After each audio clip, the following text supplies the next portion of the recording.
영화 속 이런 법의 홍정선입니다. 주변에선 다 재밌다고 하는데 나 혼자만 재미없게 본 경우, 혹은 그 반대로 나는 재밌다는데 다들 별로라는 경우 겪어보셨나요? 제가 요즘 그렇습니다. 내가 영화 보는 눈이 잘못됐나? 기자가 이래선 안 되는데 싶은 요즘인데요. 관객의 마음을 제대로 아는 직업인이 되고 싶은 건 감독이나 기자, 또 돈 대서 영화 만들고 배급하는 이들 다 같을 텐데요. 이분은 이 영화 어떻게 보셨는지 무척 궁금합니다. 영화 전문 기자 뺨치는 변호사죠. 허윤 변호사와 얘기 나눠볼게요. 어서 오세요. 네, 영화 소개해 주시죠.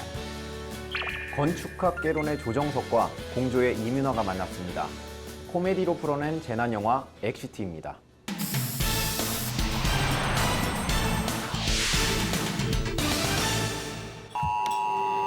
또 지진이네. 지진, 쓰나미 그런 것만이 재난이 아니라 우리 지금 상황이 재난 그 자체라고. 동아리를 하려면 제대로 된 거 영양가 있는 걸 했어야지. 산악부가 뭐야, 산악부가? 너 10만이 할 거야?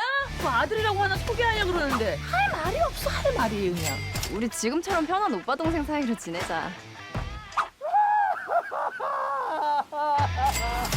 너는 가르마가 이쪽으로 이렇게 와야 정말 멋있어. 자, 내 가르마야.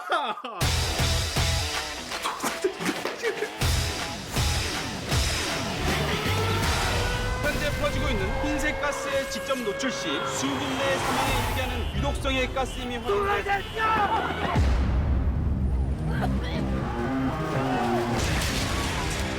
하늘 옥상으로 올라가요. 오빠 미쳤어? 할 수 있어, 영화가.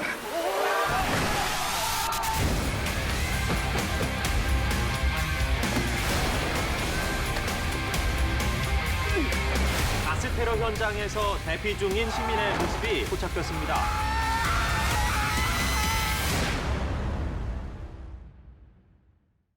궁금해요. 영화 어떻게 보셨어요? 영화를 조금 불편하지만 재밌게 봤는데요. 이게 사실 영화를 보시면 아시겠지만 상황 자체가 재난과 관련된 상황이거든요. 가스 테러가 발생하고 그로 인해서 수많은 사람들이 죽습니다. 그리고 도시가 마비가 되고 한마디로 난리가 나는 상황인데 이게 장면마다 어떻게 절묘하게 좀 코미디적인 요소를 섞어 놓았고 또 그 코드 자체가 저하고 좀 맞아서 그런지 이제 재난은 보통 호러물이나 액션 아니면 스릴러 이런 식으로 그쵸. 되는데 재난 영화라는 한계 내에서 본인이 이제 코미디적인 요소를 섞다 보니까 좀 적절하게 버무리려고 노력은 했지만 그럼에도 불구하고 베이스 자체가 재난이다 보니까 재밌지만 약간 불편했던 그런 영화인 것 같습니다. 재난의 형식이 다양한데 일단은 주변이 뿌옇게 보이지 않는 상황 그리고 어디로 어떻게 가야 되는지 모르는 상황을 좀 만들고 싶었고 저희는 재난 상황에 줄을 두기보다는 어떤 캐릭터들이 생존하는 방식에 온전히 포커스를 맞춘 점이 다른 영화들과 좀 차별화되는 점이 아니에요. 자, 이 영화에 그래도 미덕이 많습니다. 그 재밌다 말고 또 다른 포인트를 좀 짚어주시면요. 일단 등장 인물이 조금 다릅니다. 보통 이제 재난 영화라고 하면 할리우드 블록버스터 영화를 보면 전직 군인 아니면 경찰, 소방관 이런 사람들이 그쵸. 자신이 예전에 했었던 그 업무를 기억을 해내면서 재난을 극복하고 영웅이 되는 그리고 실제로 그 재난을 초래했던 악당을 잡는다던가 그쵸. 이런 여러 가지 스토리들이 버무려질 텐데 이 영화에서 주인공은 전직 학생 그리고 현직 무직 백수입니다. 우리 지금 상황이 재난 그 자체라고. 앞이 하나도 안 보여. 눈을 떠. 학교를 다닐 때 암벽 등반에 관한 여러 가지 활동을 했다는 이유만으로 그것을 너무나 열심히 한 나머지 몸에 배어 있는 것 같습니다. 맞아요. 그리고 흔히 우리가 주변에서 구할 수 있는 여러 가지 소품들, 예를 들면 테이프라든지 아니면 쓰레기 봉투라든지 네. 이런 것들을 이용을 해서 효과적이고 효율적으로 이 재난 상황에서 탈출하는 그런 모습을 보면서 등장인물이 좀 다르구나라고 생각을 했고요. 재밌게 보신 것 같은데 혹시 단점 못 보셨어요? 영화의 스토리상 개연성을 좀 얘기를 안 드릴 수가 없는데 왜냐하면 가장 큰 웃음을 줄 수 있는 포인트가 첫 번째 구조 헬기가 도착했던 그 장면이라고 생각이 됩니다. 사랑하는 부모님, 연로한 친척어른, 철없는 사촌 동생들 그리고 나입니다. 더 이상은 안 됩니다. 구조 헬기가 내렸을 때 한정된 인원만 탈 수 있고요. 그쵸. 조정석은 자기 가족이기 때문에 가족들이 먼저 타도록 양보를 하고, 유나 같은 경우는 자기가 연회장, 근무하는 그쵸. 그렇죠. 자기가 근무하는 곳에 부점장이죠. 온 손님이기 때문에 당연히 손님을 태워드려야 되는 거고요. 그러다 보니까 조정석과 유나가 남았는데 여기까지는 굉장히 멋있었습니다. 하지만 구조 헬기가 떠나자 이제 유나가 뒤돌아서서 미안해 의주야. 우리 가족 때문에 네가 무슨 소리야. 손님들 먼저 보내는 게 당연한 거지. 나 구름정원 부점장이야.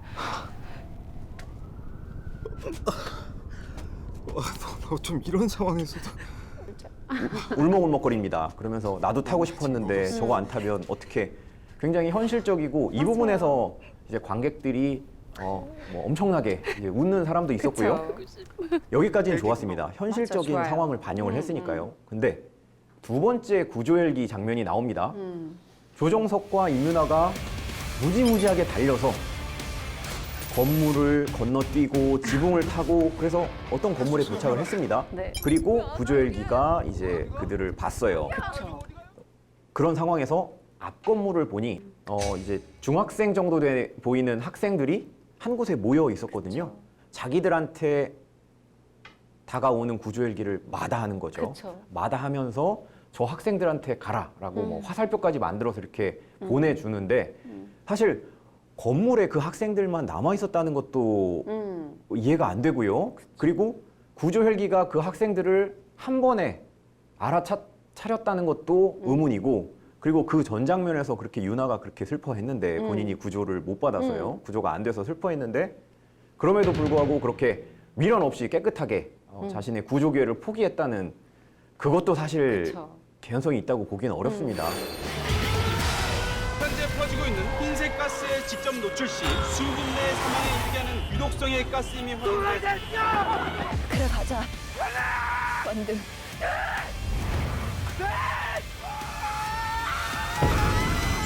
자, 영화를 보면은 긴급 재난 문자가 오잖아요.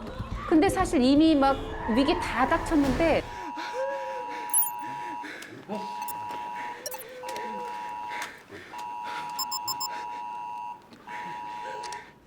옥상으로 가야 돼. 한참 뒤에 문자 오거든요. 요거 뭔가 좀 누가 책임져야 되고 요 책임자 처벌 받게 될까요? 재난안전법에 따르면 지방자치단체의 장이죠. 시장, 군수, 구청장 등은 재난 상황에서는 응급조치를 취해야 된다고 나와 있고요. 응급조치라는 거는 뭐 예를 들면 뭐 이 보수를 한다거나 도로를 정리를 한다거나 이런 것들이 될 수도 있지만 문자, 경보를 날리는 것도 경보를 하는 거죠. 경보를 하는 것도 이제 응급처치 중에 하나인데요. 만약에 이 응급처치를 하지 않게 됐을 경우에는 당연히 지방자치단체의 책임이 되는 거고 심할 경우에는 손해배상 소송으로까지 이어질 수가 있습니다. 아, 그래요? 그럼 손해배상 소송하면 국가가 배상해준다는 얘기잖아요. 예, 국가가 배상을 해줘야 됩니다. 이렇게 그럼 예. 실제로 배상된 경우가 있었을까요? 예, 뭐 아시는 사건일 텐데 2011년에 서초구 우면산에서 산사태가 일어났습니다. 네. 그때 동영상 보시면 아시겠지만 도로에 차가 가던 중에 산사태가 일어났고요. 뭐 앞차부터 쫙 쓸려나가죠. 그러면서 10명이 넘는 사람이 죽었고 수십 명의 사상자 그리고 엄청난 재산 피해가 발생을 했습니다. 당시에 산림청이나 서울시 같은 상급 기관들은 서초구에 산사태가 날 수도 있다. 그렇고 경고를 했거든요. 그런데 이 서초구 담당자가 어떻게 보면 좀 그쵸. 자신의 직무를 제대로 이행을 못한 거죠. 그랬기 때문에 경보가 안 나갔고요. 그 경보를 받지 못한 운전자들이 졸지에 산사태에 휩쓸려서 그쵸. 목숨을 잃는 상황도 네. 발생을 했습니다. 근데 더 참 안타까운 점은 1심과 2심 이 피해자들이 소송을 냈는데요. 2심과 2심이 무려 5년에 걸쳐서 진행이 됐다는 겁니다. 이 피해자들은 5년 동안 국가를 상대로 굉장히 힘겹게 싸움을 했고요. 결국 뭐 보상은 받긴 했으나 사실 세금을 내는 시민의 입장에서 또 공무원이 자기의 직분을 지키지 않아서 직무를 제대로 그렇죠. 수행하지 않아서 내가 경보를 못 받고 그로 인해서 인명 손실이 발생을 그렇죠. 했는데 그걸 이렇게 5년 동안 다퉈야 했을까라는 그런 그러니까요. 아쉬움도 듭니다. 문자가 왔어요. 근데 내가 대피를 안 했어요. 그랬을 때 저는 처벌받을까요? 대피 명령은 무조건 따라야 되는 건가요? 이게 헌법에 따르면 거주 이전의 자유가 있습니다. 그래서 아무리 누가 너 도망을 쳐라라고 얘기를 했더라도 내가 가기 싫으면 안 가도 됩니다. 네. 그런데 재난 상황은 조금 다른데요. 왜 다르냐면 네. 내가 대피하지 않음으로 인해서 그로 인한 후폭풍을 혼자만 견디게 되면 상관이 없습니다. 하지만 뭐 화재라면 화재 진압을 위한 인력이 투입이 돼야 되고요. 아니면 뭐 사고가 났으면 사고를 처리를 해야 되는데 그 인력의 일부가 빠져나와서 나를 구해야 되는 그런 상황이 발생을 할 수도 있습니다. 그렇기 때문에 이거는 뭐 그 재난과 관련된 인력 낭비라는 측면에서 재난 문자가 가게 되면 반드시 좀 따랐으면 좋겠고요. 그리고 실제로 따르지 않았을 경우에는 200만 원 이하의 과태료가 부과가 될 수도 있습니다. 200만 원이 물론 큰 돈이지만 또 듣고 보니 이해가 돼요. 나는 뭐 내가 죽든 말든 상관하지만 난 여기 있을 거야. 그게 아니죠. 분명히 구조대원들은 나를 구하러 올 거고 그러느라고 그 어떤 구조 인력 이런 시스템을 써서 다른 누군가를 못 구했다면 제가 간접으로라도 누군가한테 인명피해를 입힐 수도 있는 거고 그 어떤 구조 인력 그런 시스템을 쓰게 했으니까 나에게 그 비용을 쓰게 했으니까 벌금 내는 게 맞다 싶고 벌금을 떠나서 생명은 소중한 거니까 대피 명령이 나면 꼭 같이 피난 가기로 약속을 하죠. 근데 여기서 갑자기 궁금해지는 게 그렇다라면은 이런 어떤 이게 가장 많은 인명 피해를 냈던 어떤 사건이랄까 뭐 그런 거가 혹시 통계 나온 게 있나요? 약간 의외이실 텐데요. 재난이라면 보통 이제 뭐 태풍, 그다음에 뭐 산사태, 지진 이런 것들을 생각하기 쉬운데 그렇죠. 태풍 몇 호 때 뭐 인명 피해가 그렇죠. 제일 예, 많았다든가. 뭐 재산 피해도 많고 네네. 그렇죠. 문제가 많은데 아니 뭐 건물이 무너졌다든가. 그렇습니다. 예. 뭐. 우리나라에서 가장 최악의 재난으로 기록되는 거는 1994년 폭염으로 인한 피해입니다. 폭염이요. 예, 당시 사망한 사람 수가 3,800명에 이릅니다. 엄청난 피해가 있었고요. 그 다음으로 이제 2위가 태풍인데 태풍으로 인해서 약 1,000명 정도가 사망을 했고요. 우리가 흔히 얘기하는 뭐 최악의 재난이다라고 네. 얘기하는 삼풍백화점 사고도 약 500명 정도 사망자가 있었습니다. 94년 폭염으로 인한 사망자의 6분의 1 정도밖에 안 되거든요. 저는 그러니까 뭐 삼풍백화점 그쵸 500명의 아주 소중한 생명 그거 너무 안타까운 일이었고 그때 저는 진짜 한 태풍 뭐 이런 거 생각했는데 폭염은 너무 의외인데 이게 제가 좀 이게 낯설다 보니까 뭐 태풍은 자연재해 재난 같은데 폭염도 재난에 포함이 되나 봐요? 원래 폭염은 재난에 해당이 안 됐었고요. 그런데 뭐 말씀드렸다시피 폭염으로 인해서 워낙 많은 사람들이 사망을 하고 그리고 폭염으로 인해서 문제가 발생했을 때 이게 재난으로 규정이 돼 있어야 좀 더 국가가 효과적으로 그리고 효율적으로 재난 구조 활동을 하거나 지원을 하거든요. 그렇기 때문에 이제 지난해에 이 폭염이 재난으로 지정이 됐습니다. 지난해는 뭐 아실 텐데 111년 만에 가장 더운 해로 기록이 됐고요. 이미 6월부터 에어컨을 트는 분들도 생겼었고 심지어는 언론에도 수차례 보도가 나왔는데 에어컨을 사용해서 전력 사용량이 급증하다 보니까 이제 국가 전체가 마비되는 거 아니냐라는 맞아요. 블랙아웃에 대한 맞아요. 그런 우려도 나왔었고요. 지난해 재난안전법이 개정이 되면서 이 재난 피해자들에게 약 6억 원 이상의 재난 피해금이 지급이 됐습니다. 물론 뭐 지원한다고 해서 다 주는 건 네, 아니고요. 네. 지원을 하게 되면 뭐 엄격한 심사를 거쳐서 이 사람이 필요한지 안 한지를 보고 그다음에 지원을 해줍니다. 근데 만약에 이 영화에서처럼 여기서 이제 이게 일종의 화학 테러잖아요. 유독가스.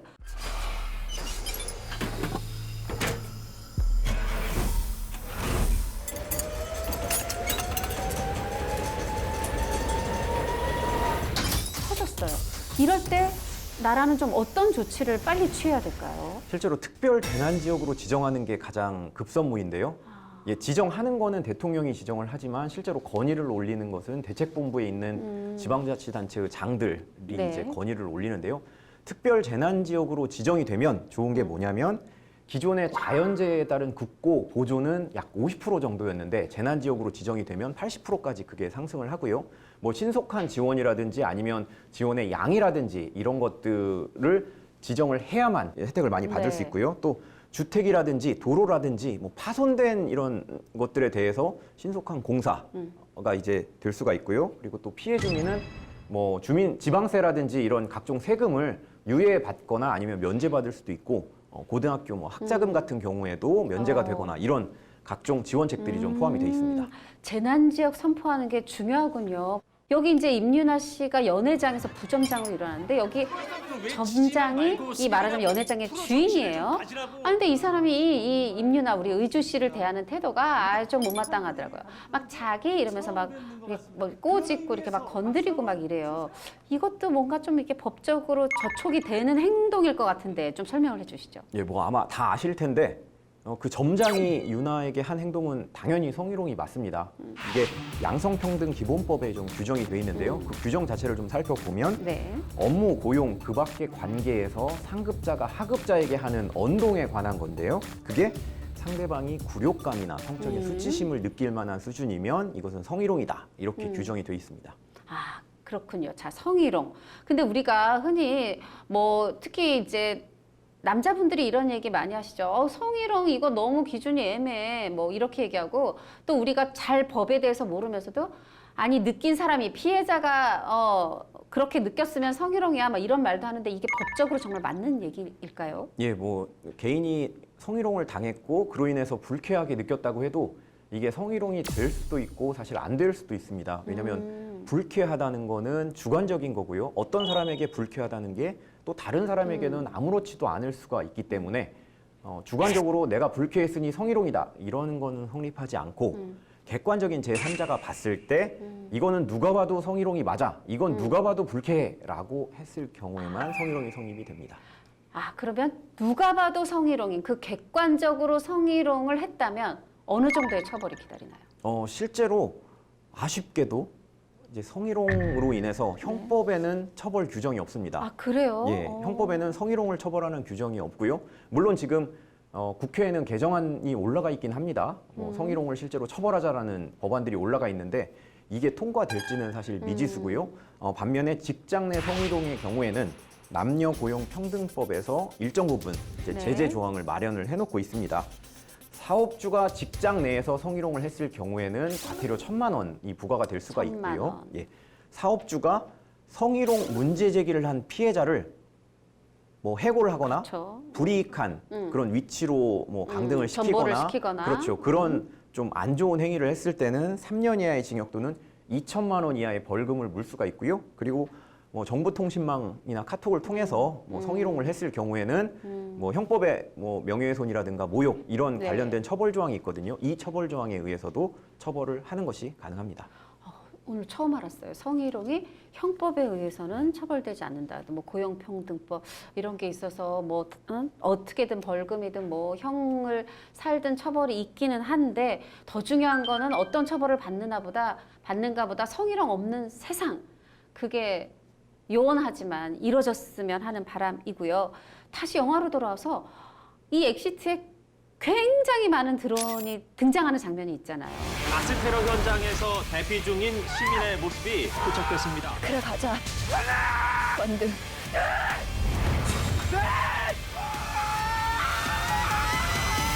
전 스파이더맨 파프롬에서 쫙 이렇게 쫙 옮겨왔나 했는데 거기서 보면은 이 드론이 있어서 정말 세상에 고립된 것 같은 저 고층 빌딩에 고립된 것 같은 우리 조정석과 임윤아가 세상과 이어지는 어떤 유일한 끈이기도 하고 이 박인환 씨가 그 드론 모니터로 내 아들과 또 내 아들 말고 우리 또 가족한테 먼저 이 헬기를 내줬던 그 부점장의 모습을 보기도 하는 거지만 가만 보면 이렇게 몰래 하더라고요.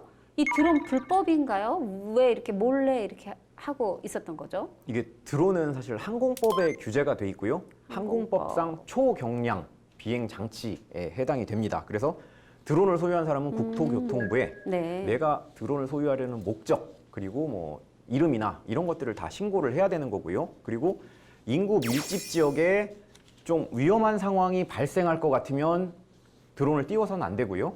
그리고 안개가 자욱한 지역이나 네. 또 야간에는 드론을 띄워서는 안 됩니다. 뭔가 좀 어마어마하게 느껴져요. 국토교통부 장관한테 신고해야 된다, 드론을. 근데 왜 이렇게 드론 보면 뭐 고가의 것도 있지만 막 하여튼 몇만 원 하는 그런 장난감처럼 생긴 것도 있던데 막 그런 10,000원짜리 이런 것도 신고해야 되는 거예요? 만약에 10,000원짜리를 신고해야 된다면 국토교통부의 업무는 사실 마비가 될 건데요. 될 것 같아요. 예. 등록해야 되는 드론은 사실 사업용 드론입니다. 그래서 12kg이 나가지 않는 레저용의 경우에는 등록하지 않고 이제 날려도 됩니다. 아, 그러면 사업용이 아닌 12kg 이하는 괜찮고 사업용이면서 12kg을 넘어서면 이거는 국토교통부 장관한테 신고를 해야 되는 거군요. 그러면 이 드론 만약에 뭐 신고했다. 그럼 아무 데서나 날려도 되는 거예요?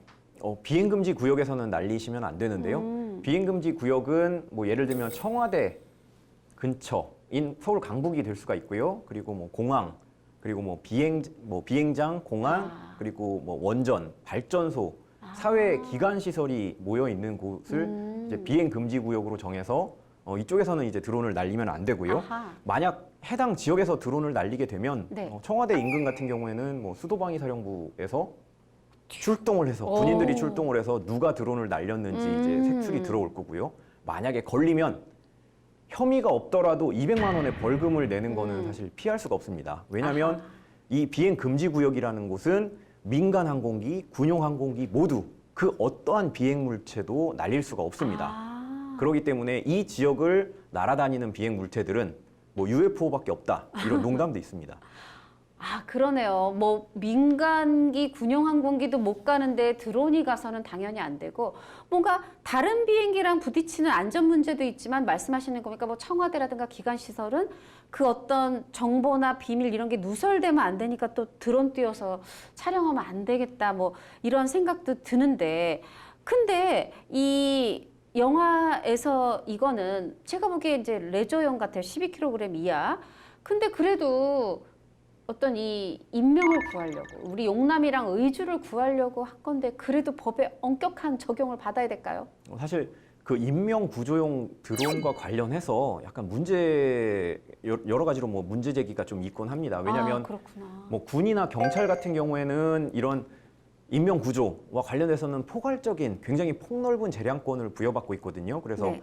인명을 구조하기 위해서 드론을 띄우고 이런 거에 대해서 일일이 뭐 국토교통부에 뭐 허가 신고를 하거나 감독을 받지는 않는데 민간 단체라던가 아니면 이런 뭐 공익성이 짙은 곳에서 네. 뭐 인명을 구조하기 위해 드론을 띄웠을 때는 당연히 항공법의 규정을 준수를 해야 됩니다. 다만 실제로 처벌될지는 미지수인데요. 왜냐하면 인명 구조라는 그런 공익적인 목적이 있기 때문에 항공법을 위반한 사실 자체가 위법성이 조각이 될 수가 있는 거죠. 예.